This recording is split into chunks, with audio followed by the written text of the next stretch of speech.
Hello everybody, and a warm welcome back once again to another lutys chainsaw mods video.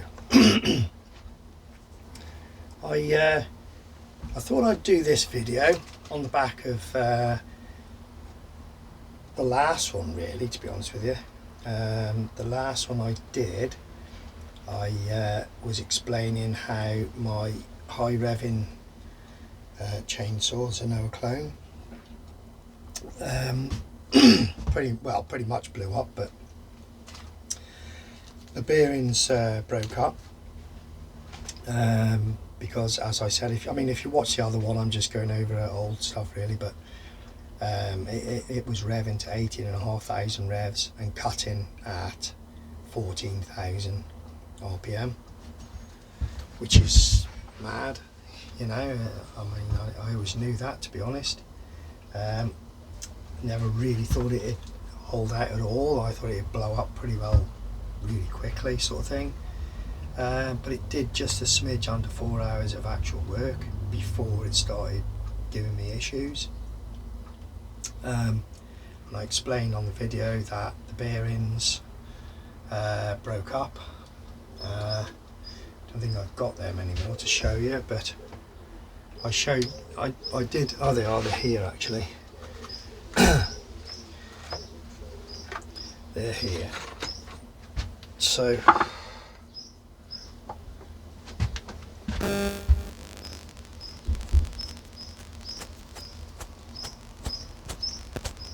they're not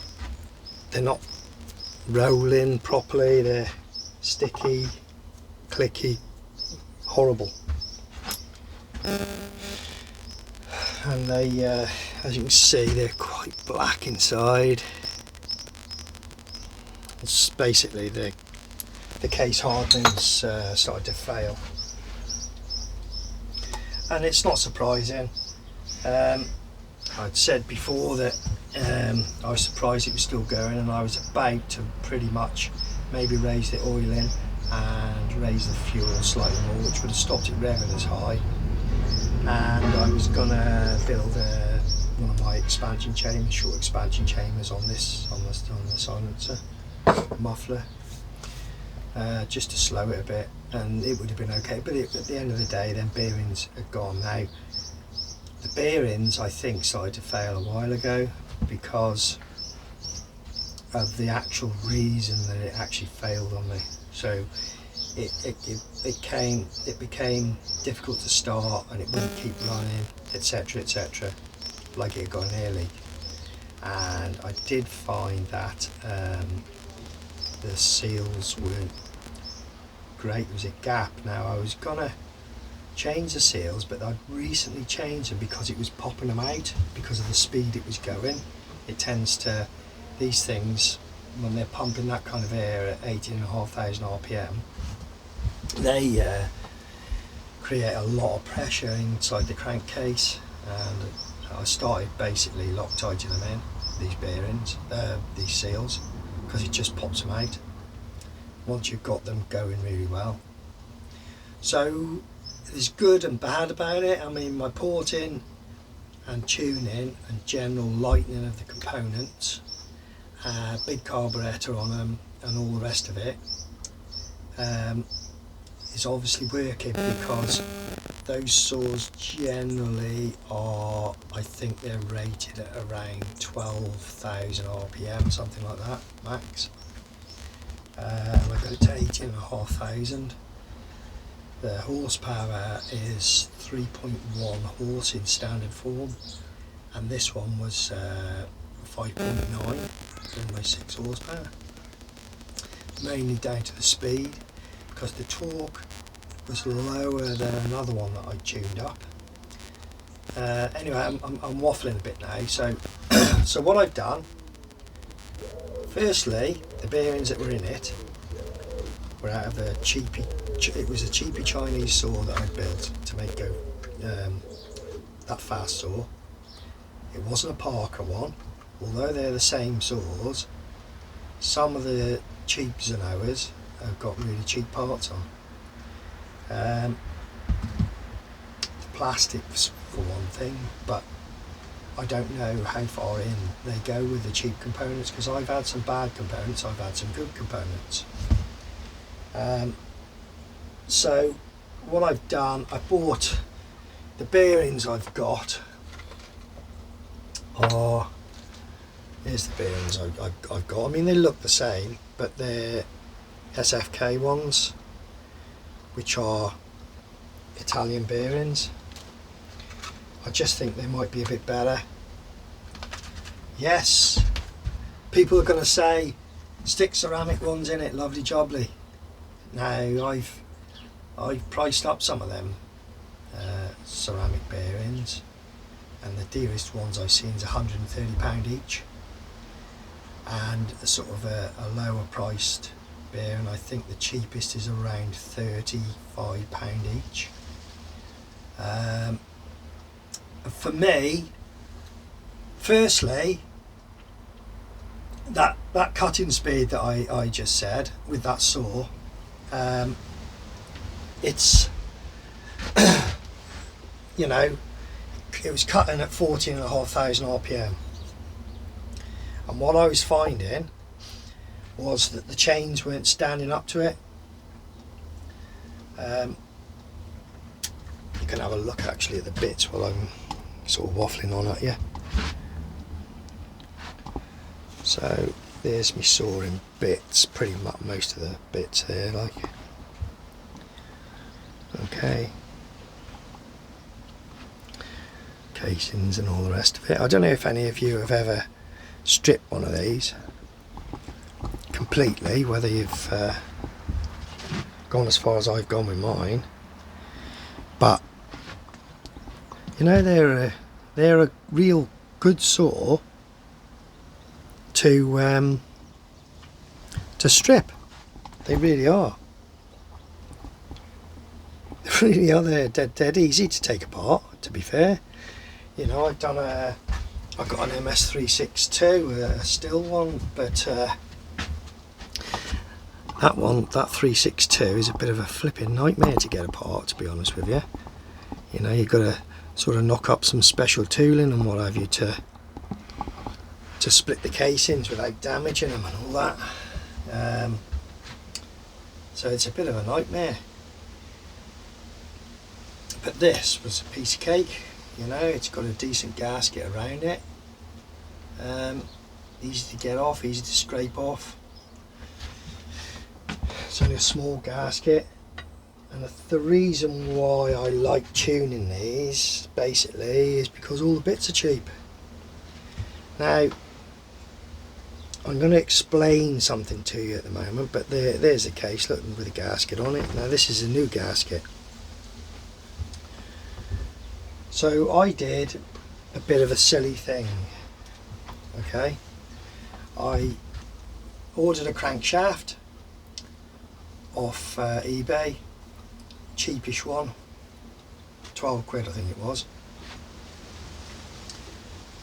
and it said it was for 45 cc, 54 I think cc is the one, and 58 cc, which is the one I've got, right? So I'm thinking, a bit strange, you know, but I know you can get cylinders with different bore sizes. So I thought, well, maybe this crank is suitable for them, you know, with the smaller bore or whatever, to create that cc between 45 cc and up to 58 cc, because obviously you've got to increase your cc, you can either increase your bore width or you can increase the piston stroke, or both. So I thought, well, it's obviously, it says it's a 58cc one, so I bought this crankshaft, banged it in, and the blinking thing was difficult to start, it wasn't running properly, it was really bad, to be fair. It took me a little bit to figure out what was wrong with this, because I thought, well, there's a new piston and bore on it, there's a new crankshaft in it now, because what had happened with the old crankshaft which I didn't know about till later. So this is the original crankshaft out of it, okay? But the big end's good, you know, there's no real movement in it. There is play. There's where the clutch bearing sits here, and there is, you can feel it where the crank seal fits, okay? And I've always had issues with this for a long while with crank seals, so, and whether all that was due to speed related, perhaps, I don't know, could be. But more than anything, the fact that the things used to eat chains, so you'd be ripping through some wood with it, and it was really quick. It was twice as quick as my Stihl MS362. There's a video further back in my channel. There's, I don't know, 60 odd videos I think on my channel now. There's a video further back in my channel, shows this saw, and it is, I mean, the Stihl I think cut through the wood in something like 12 seconds, and this one did it in 7 seconds. You know, it's twice as quick as a 59cc Stihl saw with the light porting that it was. But I think what's happened, as it's ripping through the wood, it tends to tear at the teeth. It bends the teeth, especially if they've been sharpened, because they're a bit weaker. It can tend to weaken the teeth, and it bends the teeth as it's tearing through the wood at that speed. And then when it hits a knot, and I had this happen a couple of times where well, one time it actually stalled the motor. So it hit something pretty tough, it stalled the motor. Now at that time when it stalled the motor was the time it did the damage, I think. This is what I've worked out. Because after that it was never great, you know, it'd run for a while and then it'd start playing up, and I kept bringing it backwards and forwards, checking the carb, all the rest of it. And it turns out, what I think's happened,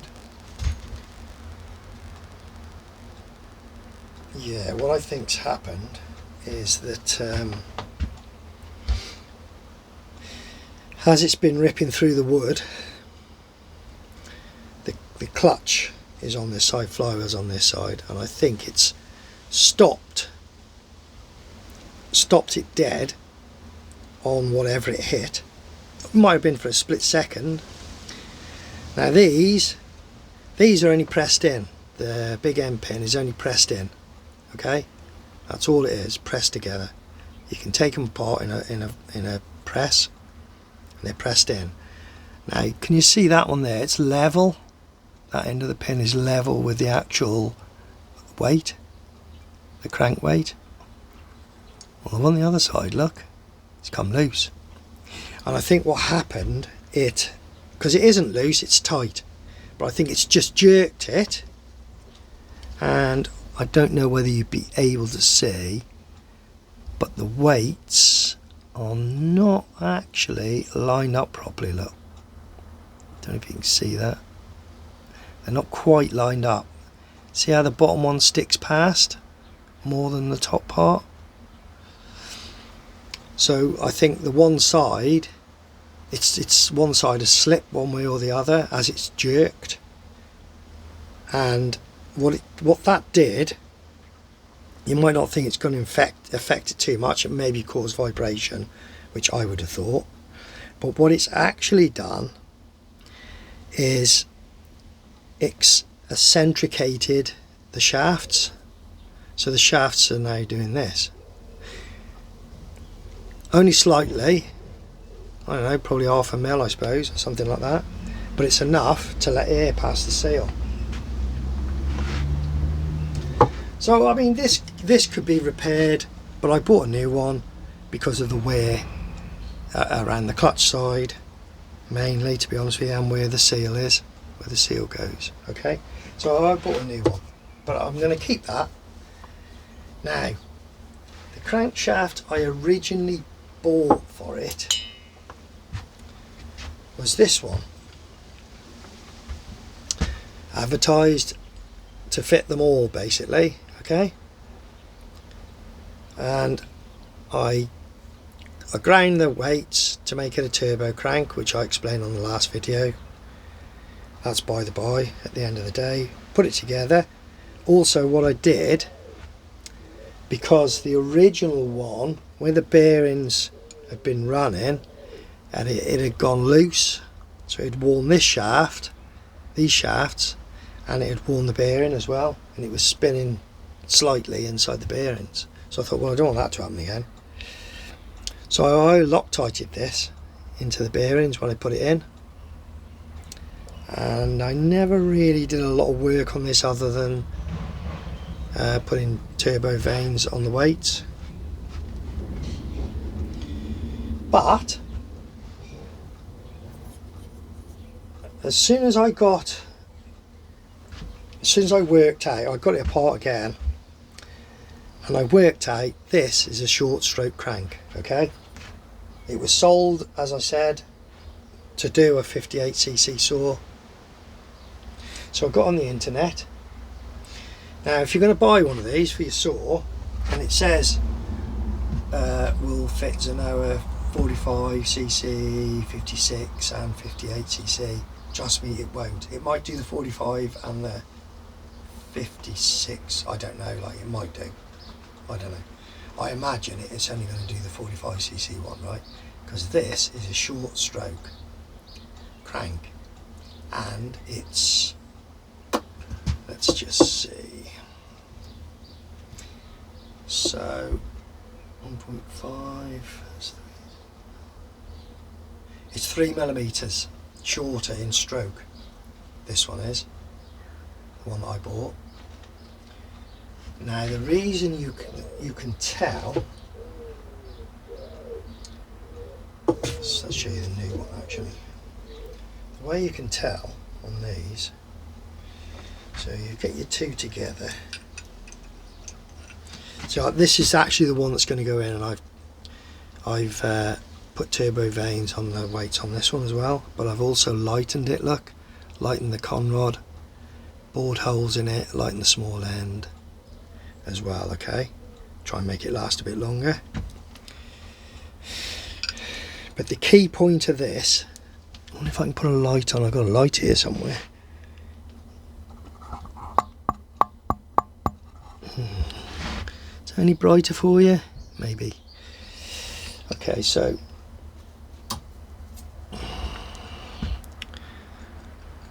what I'm trying to show you is the fact, be careful when you buy a crankshaft for these Chinese. Now some people will be able to see what the difference is there straight away, but if you look, let me get a pointer.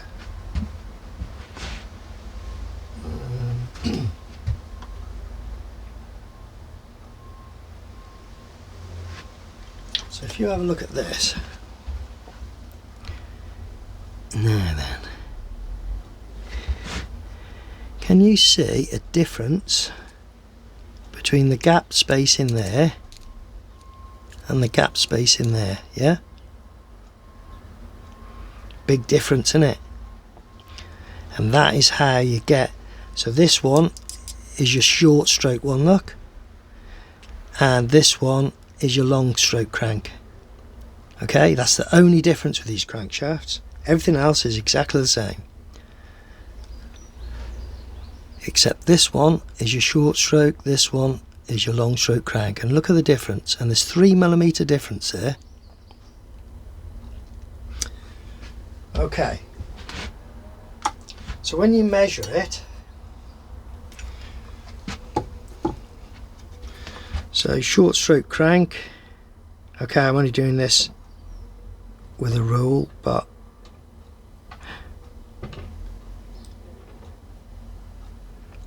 .5mm. That's the short stroke.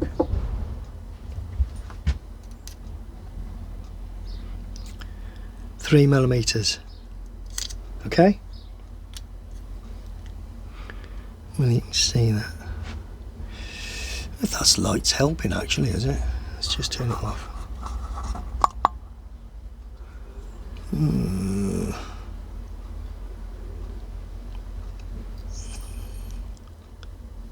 it's 3mm, that one, look. That's the long stroke. And the short stroke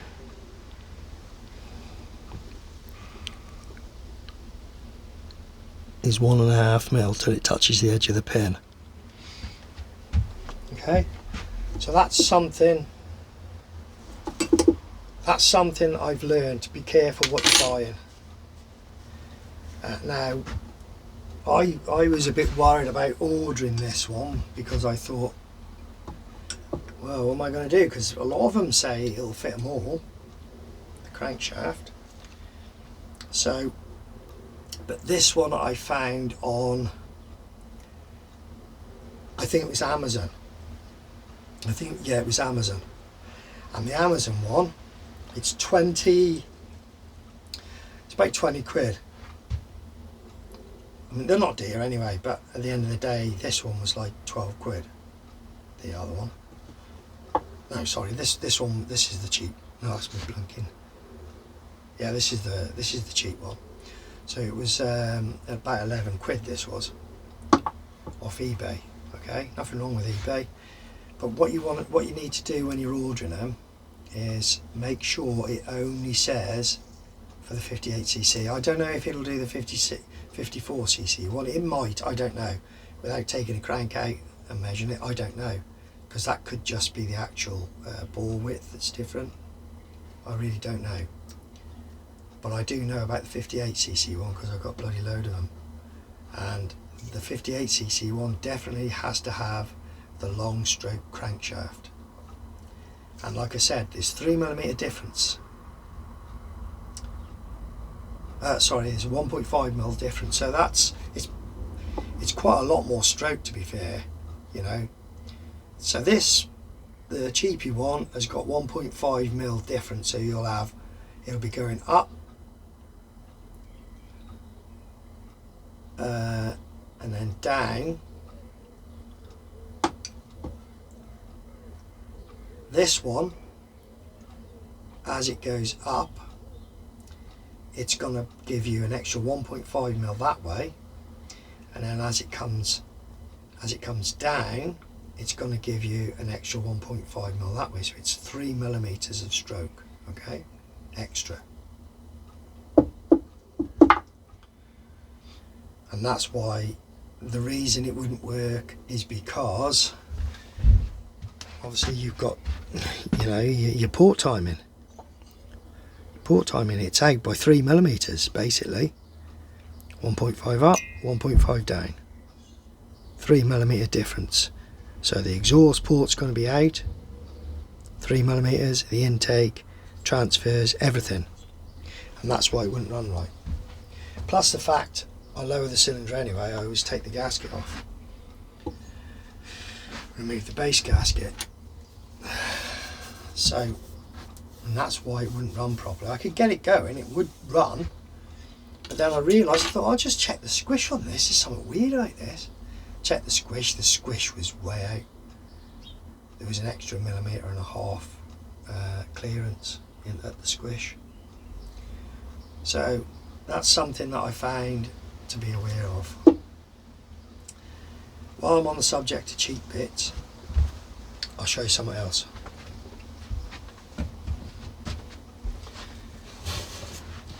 Okay. Now, I've got loads of carburetors for these, loads. And I buy a lot of Husqvarna 372 carburetors to do modifications on my saws. Where are we? Just looking for one of the cheap Chinese ones.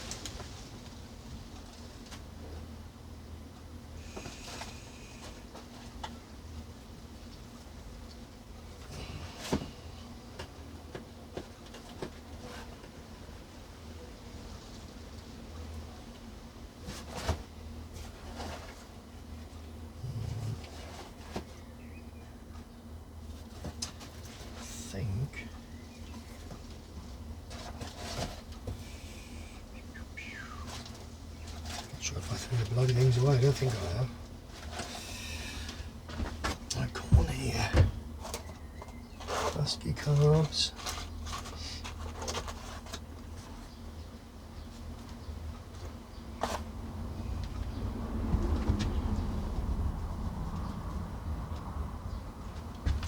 Yeah, I think this might be one actually. So you can buy these carburetors, again, 10, 11 quid, maybe cheaper, I don't know, from China. Now I have bought some carburetors from China that have been okay. Some you've got to do a couple of adjustments to. But with this one, oh God, I had so many problems with it. I was adjusting stuff, getting it going a bit better, and in the end, yeah, this has got them on it. Oh yeah, this is one I drilled actually. So I messed this one up basically, and I'll show you. So what happens with these, if you take off, if you're going to buy a 372 carburetor, you take off this plate, the top plate with the diaphragm in it, okay, and look inside, see where your regulator is. Now we all know that, yeah, the regulator's got to be adjusted at times, and that's just by the by. I'm just trying to see if you can see this. I think you can. Okay, but on this one, I found that hole there was closed up completely. That's the main jet. There's a hole just behind the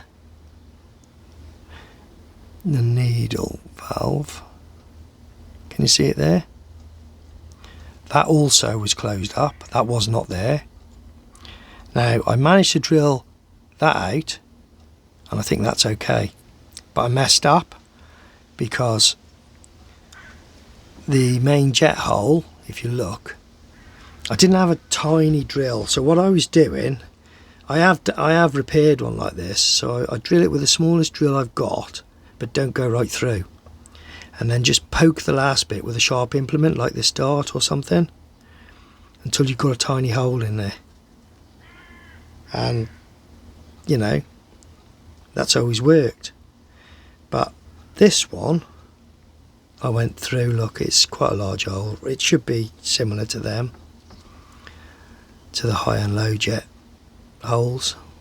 They also, I've had Chinese ones where they've been closed, so you need a hole in that one, a small hole in that one as well, small hole in that one, and under here is your feeder for the main jet. That obviously needs to have a hole. Okay, so you need so if you take the top off, you've got a cheap one and you're having issues with it, take the top off, see if them holes are drilled. If they're not drilled, that's the reason why it ain't running. Okay, so, and as I say, you only normally get that of cheapo carburetors. Having said that, I did buy a Walbro one. I think this is a Walbro one actually, and the Walbro one was just as bad, to be fair.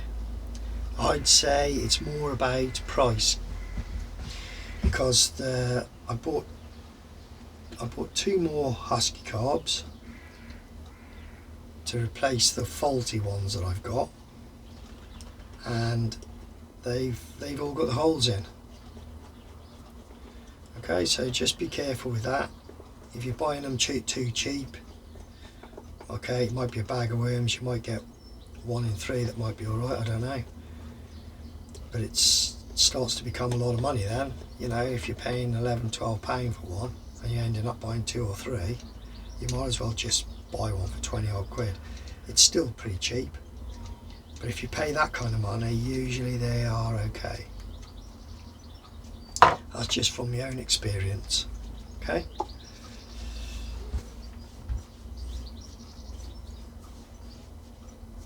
Right. Oh, I do.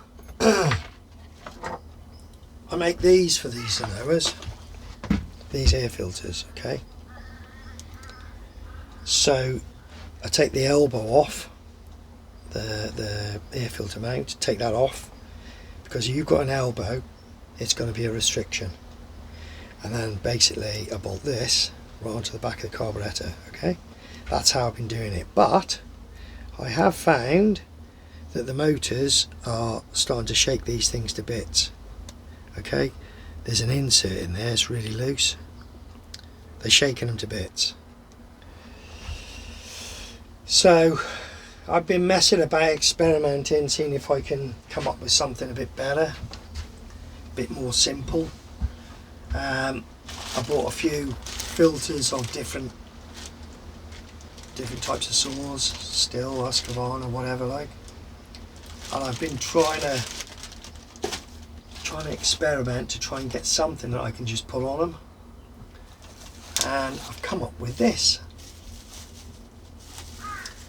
which I think is really good actually. I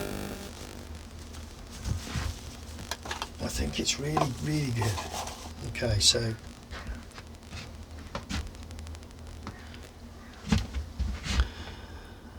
it's a very short ram stack. I just pull it off, I'll show you what I mean. It's got a grill on it, and underneath it's got a very fine air filter foam, which if you hold the light behind it you can actually see through it. See? You know, it's pretty good. Well, I think it is. And it's got ram. It's an actual ram stack. Okay, so the idea, now I have measured and worked out, but until I build this saw back up, I'm not 100% certain. But this is the original mount I made for the filters I make, and that's basically how it bolts on. And then my filter bolts to there. But if I extend this very slightly, and maybe even offset it if I have to, I don't know, like that, and then put a tube around it, this has lock screws on it. Okay, so my idea is that I can get that on there, lock that up, and hopefully get it to work. See, it's only narrow. These are on eBay.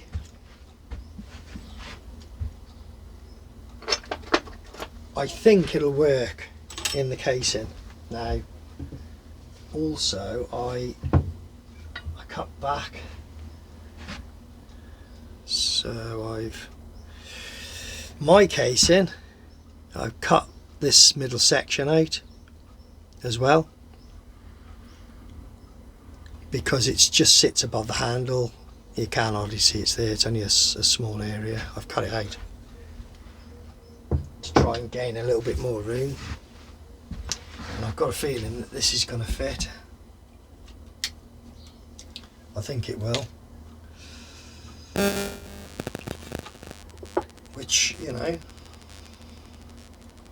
I think it's alright, to be fair. And I pay, if you buy them, this one is a 55mm one, which is the big side of the bell, 55mm. I mean, until I actually try it properly, I don't know, but it looks like it's going to fit to me, and it only has to just fit, and realistically the amount of air it should draw, it's, you know, it should be good, I think, anyway. So that's that. Yeah, about 11 quid.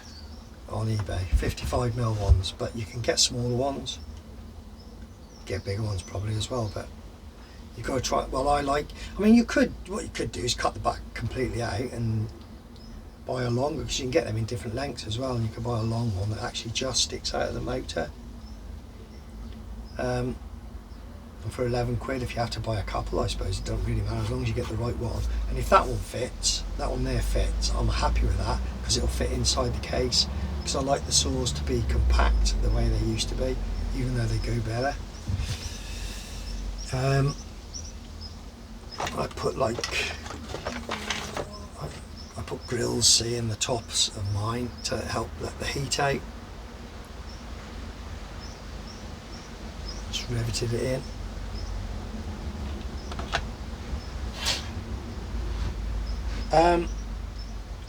Now going back to this just quickly, I don't want to make this video too boring really, but I wanted to share what I've learned, because for me, I looked on the internet, I looked on YouTube, I've looked on the internet about these crankshafts, and nobody seems to put anything out there on these crankshafts. I think I'm the only one that's actually done this. You know, is to look into the stroke of these cranks, because Sanoa clone saws, there is definitely two types of crankshaft, and be flipping careful, don't get the blinking wrong one. Okay, they're only cheap, but you don't want to be like I did. I put the wrong one in mine, built it up, had issues, took it apart, worked out what was wrong with it, but now I know I'm not going to do that again. So, because I mean, I'm supposed to be building this today, but it's, you know, it's knocking on a bit now, and I don't know if I'm going to have time or not. But okay, so what I just want to talk to you quickly about, because what on the back of this crankshaft sort of research that I've done, and the fact that I know you can press these apart,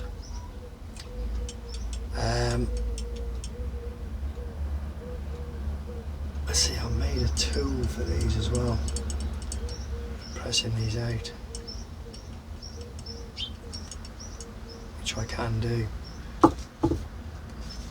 into my press, the back there, that green thing there, look, right there.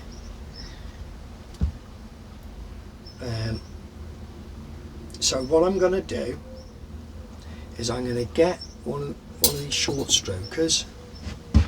See, that's another thing, the blinking cheapy one I bought, this piece here has been poorly machined. I'm just trying to see if you can see it. Not sure if you can. Can you see, like, there's a flipping lip there, look.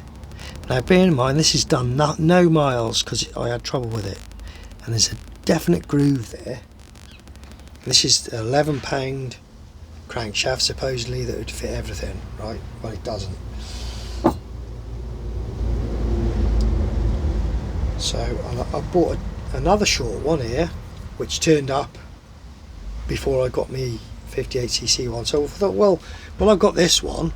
I thought it's no good for my 58cc saws, which that's all I have, but it's exactly the same, other than the stroke.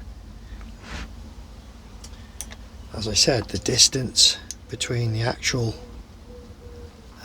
crank pin and the big end pin, that's the thing that you need to increase. Okay, so what I'm thinking of doing is press this new one apart. Now I don't have a fantastic workshop here, but I have got some stuff here. So what I'm going to try and do is press this apart, weld inside this hole once this pin's out the back here, and I'm going to try and move the pin that way. Now it only needs moving, what, if I moved it, I don't know, 3mm or something. So, and there's plenty of meat on them, So okay, so this is the standard 58cc one, right? The longer stroke one, okay? The same webs on them and everything, but it's got a bigger gap between there and there, right? So if I move the pin on that one, if you look here, this material here is still thick enough to take at least, I could take at least 2 mil out of that. It ain't going to cause a problem. And move the pin. That's what I'm thinking of doing. So I've done a few calculations today. Now I can't remember exactly what the stroke of this is, but it's somewhat like 36, 37 mil, I think. It's not 38 mil, but you know.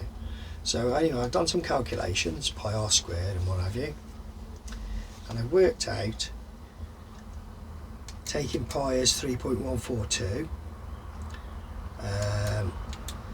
times by the radius squared.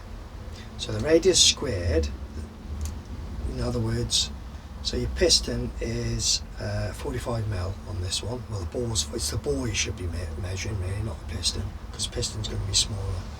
So the ball's 45 mil across. Radius is half of that, so it's 22.5 mil. Now, to square it, if it's going to be squared, 22.5 times 22.5 equals 506.25. That's how I've worked it out. Okay, so I noted that down, and I've taken pi as 3.142. So it's pi 3.142 times the radius squared, which is 502.25. So 3.142 times the radius squared, and then times it by the stroke. Okay, now I've done calculations with a 36 mil stroke, a 37 mil stroke, 38 mil and a 39 mil stroke, okay? Just to see what difference 1 millimeter makes. And I've found that at 36 mil, this bore would put out engine capacity of 57.26 cc. That's a 36 mil. 1 millimeter more, 37 mil, it'd be 58.8. Okay, and at 38 mil, 1 more millimeter more, 60.4 cc's, and then at 39 millimeter stroke, it's 62 cc's. Now, the other thing you've got to remember is, if you're increasing, moving this pin by 1 millimeter, that is increasing by 2 millimeters, because you've got a millimeter up and you've got a millimeter down. Okay, so that's 2 mil. If you increase that by 1 mil, it increases your stroke by 2. Okay, so if I move that pin by 1.5 mil, then it's going to be 3 millimeters extra. Okay, so let's say in theory, right? In theory, let's just say this was 37 millimeters. Okay, 1 millimeter, so 37 mil is 58.8 cc. Okay, so I increase it by 1 millimeter, which is basically half a mil movement on that pin. That's all it is, to give half a mil up and half a mil down. Okay, it would increase it from 58.8 to 60.5 cc, almost 1 cc per millimeter.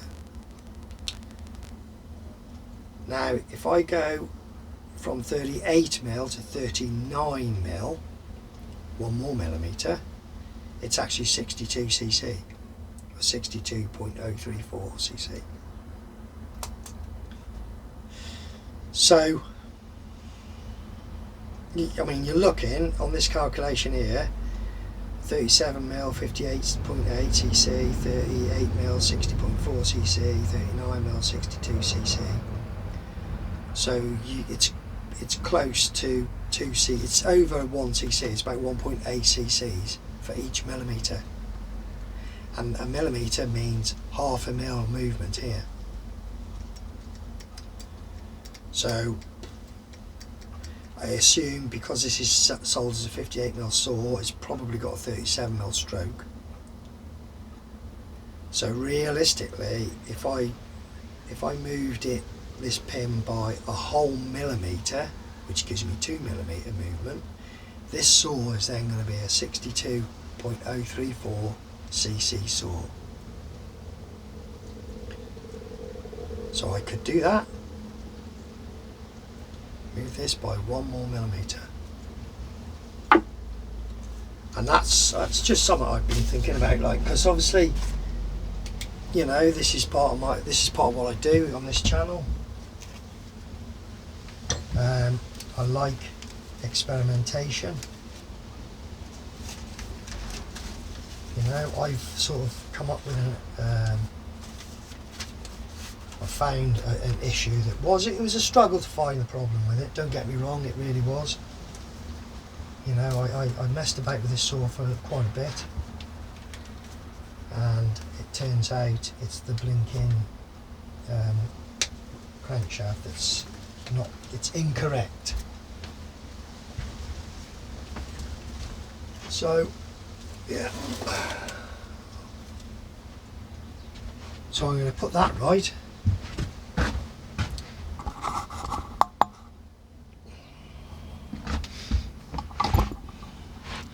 Put that right.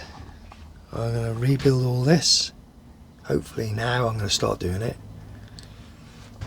All this lot.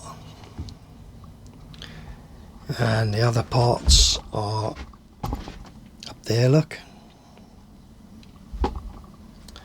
There's my cylinder.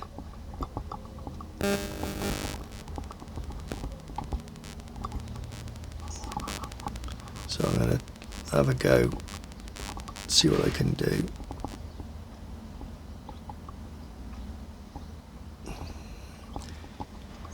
Get this back together. If I can get this back together and running okay, then I'll be happy. So like I say, this is that everything then by then. This is going to have had light and conrod, turbo crank. I'm not going to increase I'm not going to move the big end pin on this one. This is just going back together. It's going to be my Parker saw that I've got, that I'm going to put a modified crankshaft in it with a longer stroke. See how that goes. And then I can keep all the parts off that Parker, you see, for spare parts, the parts I change. The cylinder I'll be just porting it. I mean, that one's ported quite nicely, look. Nice white transfers. And there you go. And the squish on this is 0.85mm. I didn't have to do much more than take the gasket off the bottom to achieve that, but I did have to had to machine the piston. Well, say machine it. Don't have a lathe, so I ground it. Can you see? Ground all around there to relieve it a little bit. And my big intake that I make, big air intake for big carburettor. So this saw it's going to go on the dyno then, this saw. I'm building it. The reason I'm building it like this is because that real fast one was too fast, as I explained. It's not practical, it eats up chains, and it don't last 5 minutes. It would have been a great race saw if it hadn't have failed on me. It would have been a good race saw, because like I say, it was flipping fast, that saw was, but it wouldn't have lasted 3.9 hours I got out of it, and then it was goosed then, the bearings had gone and everything. But yeah, it would have been a great race saw, that, especially cutting through softwood, flipping heck. So I've learned a lot from that. Like, I've done a few I mean, I've been porting now for a while. I kind of got better and better at it, making less mistakes, making, you know, doing what I want, and I kind of remember what I've done. I don't use, at the moment I'm not using timing wheels. I don't like using them, as you probably know if you've watched some of my other stuff. I really don't, but I have learned a lot, and yeah, so I mean the reason I did a pop-up on that piston was basically because it was hitting the roof once I took the gasket off. So rather than do something like put a gasket back, which I could have done, I just made that a pop-up piston so that it could go up a little bit further, giving slightly more stroke. There's only about, I don't know, it could be a millimetre maybe extra stroke it's given, but that 1 millimetre extra stroke is on the power stroke. So it's got a longer power stroke by 1 millimetre, and it's also squishing down the fuel air mix in the crank by a further 1 millimetre, so it can get back up to the top, give a bit more pressure, bit turbo effect, and obviously the turbo crank is going to encourage the fuel air mix to go sideways up the transfers. Put a few holes in it as well, just to try and help relieve some of the heat off it, because it's going to produce more heat. But I also I do want to do a muffler mod on this, so that I can restrict the speed but also keep in more fuel, because I'm trying to basically, I've got one up there that is 5 horsepower that cuts at 14,800. 14,800 it cuts at, revs to 15,500, and that one's lasted really well. I've done a lot of work with that saw, and I believe that's probably the limit to these saws, unless you get better quality bearings like I'm putting in this one. But and it all depends. It is quality of components, I know that, but it's just a plaything. It's just a toy, you know. I just mess about. So yeah, so I get that one there. Like I say, I've got obviously my dynos down here. My dyno's down here at the moment, waiting for me to finish this build. As soon as I finish this build, I know the other one's 5 horse. I'd like this, if I could get this one up to 5 horsepower but revving a bit slower, maybe 6 horsepower perhaps, but revving a bit slower, because I can bring the revs down with the short expansion chain, you see. So I'm going to do an experiment with it. The one that's going to go on it originally is a standard muffler that's had one outlet plugged up at the moment temporarily. I want to see how that affects it, and what I'll do, I'll put it on the dyno and I'll pull the plug out and see what difference it makes on the dyno, if any. If it doesn't make any difference, it's going to determine what size stinger pipe I'm going to be putting on it. And like I said, it's not going to look like a expansion chamber. On the videos I got way back, it just shows it's the principle, using a sonic cone. I've started building a cone ready to go on it.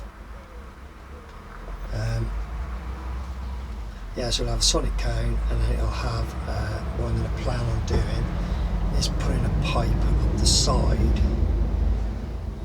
up the side so it can go up and around and then out the side, so it's got a bit more length to travel through the outlet gases, and then the sonic cone is going to be in the middle, like right over the exhaust port.